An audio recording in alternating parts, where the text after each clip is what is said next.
In 1925, Frank Phillips had already made the first of many millions to come as he struck one oil gusher after another.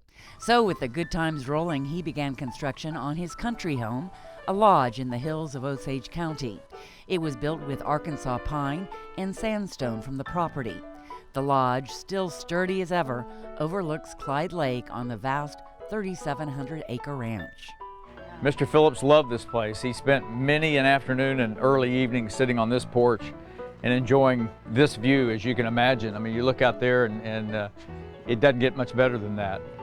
Woolaroc's Bob Frazier is our guide. He says Mr. Phillips and guests would often sit out here and do a little target shooting. Mr. Phillips put a target, and he put a metal face on it, and he and his guests would take target practice from up here. That way they'd know if they hit it, they could hear it. The ping sound from across the lake.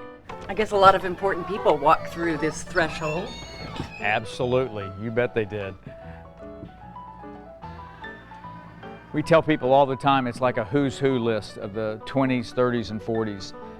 The people that were here over the years. It was really the leading people of business, from Hollywood, the theater. Pictures of those who stayed here over the years fill the walls of the upstairs bedroom of Frank's wife, Jane.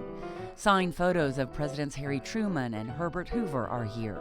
Will Rogers is pictured with famous violinist Rubinoff. Crooner Rudy Valley was also a guest. Hours can be spent in her room looking at all the photographs of famous people. Her room is just as she left it. So is the great room where guests were entertained. It is a sprawling space with a high-pitched ceiling. Here, rustic mingles with the exquisite.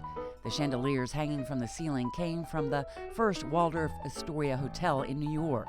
Mounted high up on the walls are stuffed heads of animals. Some of the animals were native to the area. And I always like to point out that Mr. Phillips was not a hunter, and most of these animals lived and died here on the ranch of natural causes. Some, like the zebra, camel, and moose, were not native to the Osage land. It's amazing all these animals could survive out of their natural habitat here. Well, true, but some of them were on the wall because they couldn't. Phillips' collection grew as he received gifts from friends. One he received came months after a high-stakes poker game upstairs. They were playing on a Friday night, and the pot got bigger and bigger and bigger, and Mr. Phillips ended up betting one of his oil leases. And John Ringling countered with his circus, and Mr. Phillips won the bet.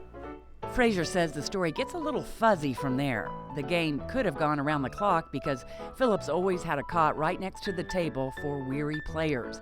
In any event, during the weekend, Mr. Ringling won back his circus. About 3 months later, a large box arrives here at the ranch. They open it up, and there's a card inside, and it says, "This is a reminder that for one day you owned my circus." That gift, the head of an elephant, is mounted prominently over the great room. The lodge is 8,300 square feet. It has 9 bedrooms and 9 bathrooms, one of which includes a sauna for Mr. Phillips. One of the rooms belonged to Mr. Phillips's longtime butler, Dan Matani, from Japan. When Matani died, he was a millionaire, and it wasn't accrued from what Phillips paid him. He was privy to a lot of conversations of a lot of very powerful, influential people, and he listened and probably invested accordingly. He slept right next door to the room of Frank Phillips. It's like walking into a time capsule, because this is what it looked like last time Frank walked out of it. The walls are filled with a set of lithographs of Indian chiefs. Their portraits were painted in Washington, D.C. as the federal government took over the chiefs' tribal lands. The originals are in the Smithsonian. Phillips preferred a single bed, and this one was built by his ranch manager. Next to Mr. Phillips's chair in the room is an ashtray built of a buffalo's jawbone. Every year, Phillips would host an outdoor party under the pavilion across the lake from the lodge.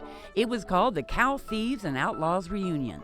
They had 2 rules, and that was everybody had to check their guns at the front gate, law enforcement and the outlaws, and there was amnesty for 24 hours. And so we've got pictures of the sheriff with his arm around the bank robber that he'd been chasing for the last month or 2 months and couldn't get him, and here he was at the party and couldn't do anything about it, and then the chase started again the next day. The party is still held here each fall with a decidedly different guest list, but it's held as a continuing legacy of Phillips, who helped make Oklahoma what it is today.